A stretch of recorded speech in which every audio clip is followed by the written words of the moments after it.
네, 안녕하세요. 저는 그 차량 파손 이미지 데이터를 이용해서 멀티 레이블 시멘틱 세그멘테이션 프로젝트를 맡은 소카트 팀의 팀장 김효린입니다.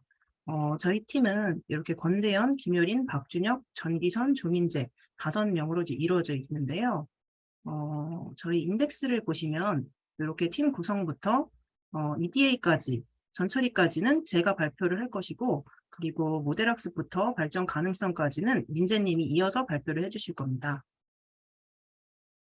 네, 저희 팀 구성을 보시면 이런 식으로 그 프로세스에 맞게 구분을 해놨는데요. 사실은 저희가 그 노션을 통해서 각각 그 코드를 짜면 바로바로 공유를 해서 그 다음 과정을 이어나가도록 구성을 했기 때문에 사실 모든 과정에서 팀원들이 조금씩 다 참여했다고 봐주시면 좋을 것 같습니다. 네. 본격적으로 이제 프로젝트 배경에 대해서 말씀드리려고 하는데요. 카쉐어링 앱 소카에서는 22년 12월 기준으로 누적 가입자가 780만 명을 돌파했다고 합니다. 그래서 그 차량 파손에 관련돼서 하루에 접수되는 이미지만 2만 장 이상이라고 하는데요. 이를 사람의 눈으로 모두 판단하기에는 비용적으로나 시간적으로 손실이 너무 크다라는 생각이 들었습니다. 그래서 딥러닝을 활용해서 이런 손상의 종류나 부위를 구분하는 시스템을 만든다면 여러 가지로 효율적일 것이다라고 생각을 해서 이 프로젝트를 시작하게 되었습니다. 네. 프로젝트 수행 절차에 대해서 말씀드리자면 처음에 기획안을 작성하면서 태스크를 구체화하게 되었고요. 그 후에 AI 허브에서 받은 데이터를 EDA 하면서 살펴보게 되었습니다. 그 후에는 세그멘테이션 태스크 이해를 위해서 튜토리얼과 논문에 대한 리서치를 진행했습니다. 네, 그다음에는 모델링 과정을 통해서 모델을 선별하고 구성하는 과정이 진행되었는데요. 그 후에는 모델 학습과 개선을 하고 시각화하는 과정으로 마무리를 했습니다. 네. 먼저 저희가 그 AI 허브에서 받은 데이터에 대해서 EDA를 해 보자면 처음에 그 데이터가 50 기가 정도 되는 굉장히 큰 데이터였기 때문에 이를 저희 태스크에 맞게 선별하는 작업이 필요했습니다. 전체 데이터를 살펴보시면 원천 데이터와 라벨링 데이터 모두 각각 데미지와 데미지 파트 폴더로 나뉘어져 있었는데요. 저희는 그중에서 모두 데미지 폴더만을 사용해서 모델 학습을 진행하게 되었습니다. 왜 데미지 폴더를 사용하고 데미지 파트 폴더를 사용하지 않았는지를 이제 말씀드리려고 하는데요. 그러기 위해서는 데미지 폴더와 데미지 파트 폴더의 각각의 특성을 이해할 필요가 있습니다. 데미지 폴더 같은 경우에는 손상 부위를 근거리 촬영해서 손상의 종류를 4가지로 구분하기에 적합한 데이터 40만 장이 들어 있습니다. 그리고 데미지 파트 같은 경우에는 차량의 부위를 32가지로 구분하기 위해서 원거리 촬영된 이미지 10만 장이 들어 있습니다. 그렇기 때문에 저희는 저희의 그 남은 시간에 맞게 차량 파손 종류를 4가지로 구분하는 태스크를 진행하기로 했고요. 그중에서 그에 맞게 데미지 폴더를 선택하게 되었습니다. 네. 그다음에 이제 EDA 과정은 제이슨 파일을 살펴보는 과정이었는데요. 제이슨 파일은 네임하고 밸류의 페어 구조로 이루어져 있습니다. 저희가 사용한 이 제이슨 파일을 한번 보시면 info, images, annotations 같은 네임으로 이루어져 있고 그 각각 네임 안에 밸류들이 들어 있는데요. 이 중에서 이제 눈여겨봐야 할 것은 annotations입니다. annotations 안에 보면 이렇게 아이디로 파손 부위를 숫자로 구분을 해주고 있었습니다. 그 후에는 세그멘테이션으로 좌표를 제공하고 바운딩 박스로 또한 좌표를 제공하고 있었는데요. 처음에 저희가 태스크를 생각했을 때는 세그멘테이션 좌표를 활용해서 세그멘테이션 파트 색칠을 한 후에 바운딩 박스를 이용해서 해당 그 데미지의 종류를 써주는 그런 태스크를 생각을 해 보았습니다. 그렇지만 세그멘테이션과 오브젝트 디텍션의 태스크가 다르고 서로 다른 모델을 돌려야 하기 때문에 바운딩 박스는 사용하지 않고 세그멘테이션 좌표만 사용하게 되었습니다. 그 후에 데미지를 보시면 파손 종류 4가지 중에 하나를 나타내고 있는 것을 아실 수 있을 겁니다. 네. 그 후에 제이슨 파일에 대해서 조금 더 들여다보자면 데미지의 유니크를 찍어보면 separated, crushed, scratched, breakage 이 네 가지의 파손 종류가 나오는 것을 확인할 수 있었고요. 그 후에는 어노테이션스 안에 아이디의 평균 개수를 한번 찾아보았습니다. 네, 이것이 결국 3.06개가 나왔는데요. 이거는 각 그 파손 이미지당 세그멘테이션 파트가 약 3개 정도 들어있다라는 뜻이 되겠습니다. 그 후에 어노테이션스 안에 아이디의 최대 개수는 63개가 나왔는데요. 이 아이디 개수를 히스토그램으로 한번 살펴보면 2개에서 3개가 가장 많은 분포를 보이는 것을 확인하실 수 있을 겁니다. 그 후에는 10개 이상이 되면 아이디의 개수, 그 제이슨 파일의 개수가 거의 없어지는 상황이 되었습니다. 네, 그 다음에 이제 전처리 과정으로 넘어가 보자면, 저희가 그 데미지와 데미지 파트 중에서 데미지만 사용하게 되면서 이미지 파일이 40만 장이 되었는데요. 이 40만 장도 저희 그 로컬 환경이나 LMS 환경에 돌리기에는 많고 저희 그 태스크에 모두 활용하기에는 조금 부적합할 것이다라고 생각이 들어서 그중에 일부를 거르게 되었습니다. 좀 전에 보셨던 것 같은 아이디 개수를 가지고 저희가 박스 플롯을 만들어 보자면 이렇게 나타나게 되는데요. 50% 정도가 아이디 개수 2개에서 6개 사이에 분포되어 있는 것을 확인하실 수 있습니다. 이렇게 60개가 넘는 아까 그 최대 개수로 나온 63개의 이상치가 나타나 있는데요. 이를 이미지로 뽑아보자면 스크래치 하나하나를 서로 다른 세그멘테이션 파트로 구분하고 있습니다.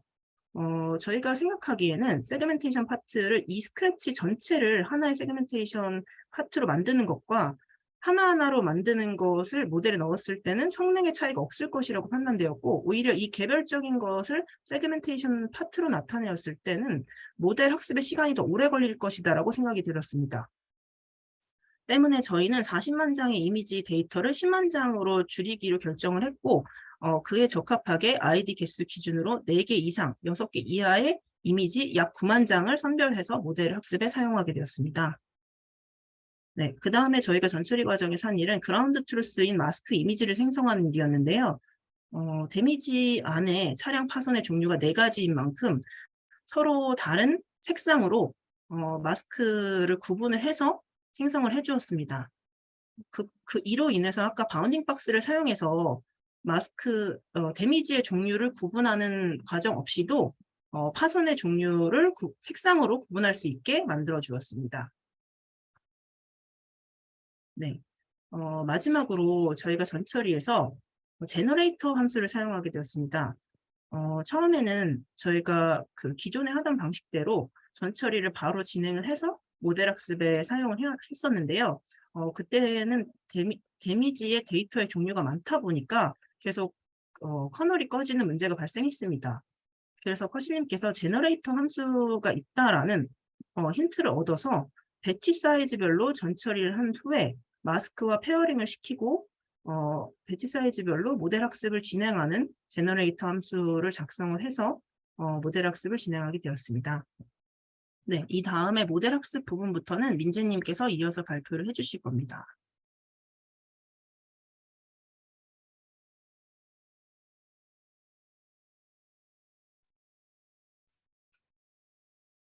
안녕하세요. 프로젝트 수행 과정 및 다른 부분 발표를 맡은 조민재입니다. 네, 일단 모델 선정 및 학습에 대해 발표를 시작하겠습니다. 저희는 이제 이미지 세그멘테이션에서 널리 쓰이는 유넷을 베이스라인 모델로 선정한 다음에 다른 모델들을 평가하는 기준으로 삼았습니다. 그리고 유넷 외에도 유넷 3 플러스, 딥랩 V3 플러스, 인턴 이미지 H 등이 있습니다. 그리고 모델 학습 부분에서는 저희는 제너레이터 함수를 이용해서 트레인 데이터셋과 마찬가지로 발리데이션용 데이터셋도 생성하여 검증용 데이터로 사용하였으며 모델.b 부분에 벌버슨 1로 이 값을 넣어주게 되면 학습 도중에 매트릭스를 실시간으로 확인이 가능합니다. 이 하단의 표를 보시면 이런 식으로 모델이 학습된 도중에도 기타 로스나 다른 기타 매트릭스들을 확인할 수 있는 부분을 아실 수 있습니다. 그리고 체크 포인트를 활용해서 모델 학습이 도중에 중단되어도 나중에 이어서 학습을 진행 가능하도록 하였고요.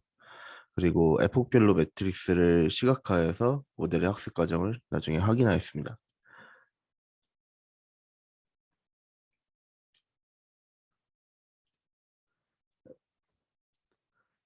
네, 그리고 로스 펑션으로는 바이너리 크로스 엔트로피를 기본으로 사용하였고요.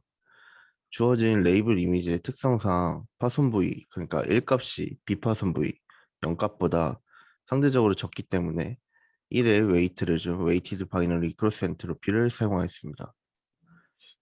이거는 텐서플로우 튜토리얼을 참고해서 0과 1의 비율을 직접 구하여서 가중치를 정하였습니다. 약 20.5 대 0.51의 비율이 나와서 가중치는 1을 0.95, 0을 0.0으로 설정하였습니다.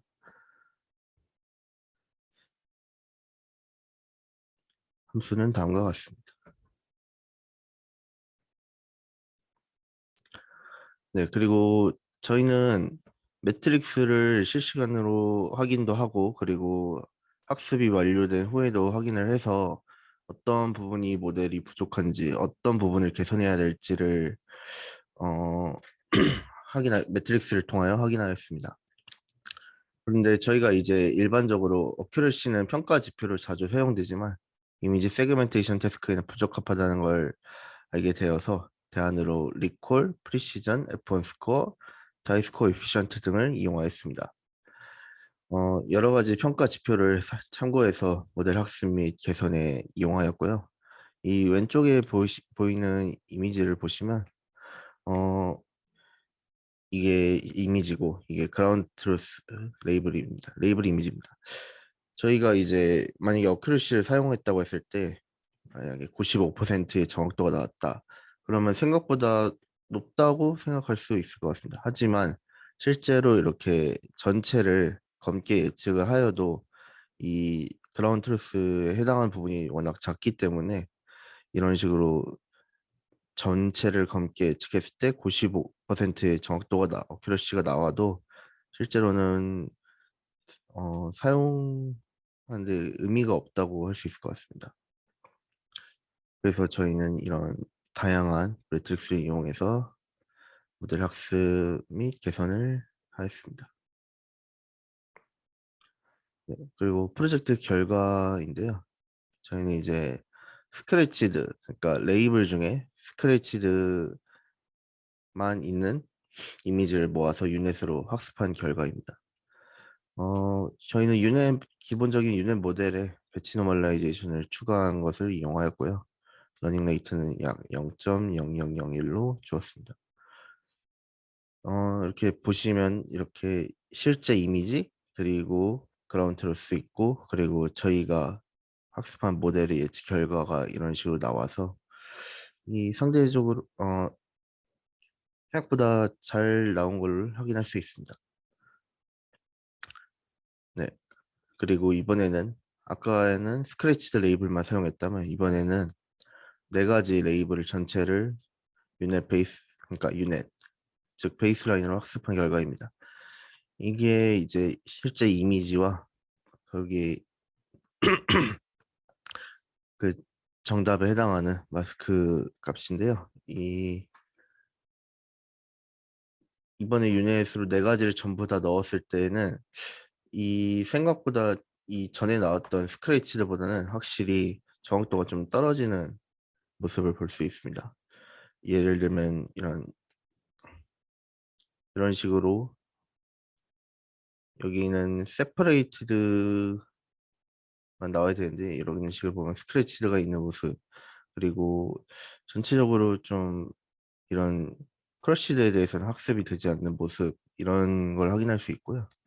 그리고 이번에는 같은 데이터를 가지고 유닛 3 플러스로 학습을 한 결과입니다. 어, 아까 크러쉬드나 이런 게 안 나오던 문제 해결된 것 같은데요. 여전히 좀 혼란스러운 결과를 보여주고 있습니다. 네. 그리고 프로젝트의 발전 가능성에 대해 말씀을 드리겠는데요. 그 이거는 보험 개발원의 AI 기반 자동차 견적 시스템 AOS 알파라는 시스템입니다. 지금 2020년에 보급해서 각 보험사의 손해사정 업무에 활용 중이고 2023년에 정비공장 일반 사용자에게 개방 예정인 프로그램입니다. 이런 식으로 차량 사진을 찍으면은 이 프로그램을 이용해서 어떤 쪽이 고장이 났는지 파손이 되었는지를 확인할 수 있고 이거를 그 데이터를 보험 개발한 데이터를 차량 정보와 연동해서 어, 그 차량 가이드에 따라 카메라를 구동하면 연송상 부품을 자동으로 인식해서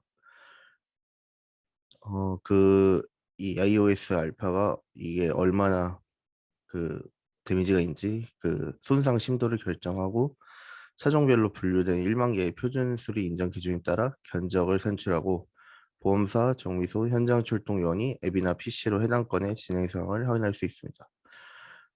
앞으로 이제 일반 사용자나 정비 공장에도 개방이 되면은 사람들이 직접 사진을 찍어서 간단하게나마 이 수리 비용이나 그런 것들을 확인할 수 있을 거라 생각합니다. 네, 요약 부분입니다. 네 가지 파손 종류를 서로 다른 색으로 지정해서 세그멘테이션을 하는 태스크를 진행했고요. 태스크에 맞게 제이슨 파일에 있는 ID 개수를 기준으로 데이터를 선택하였습니다.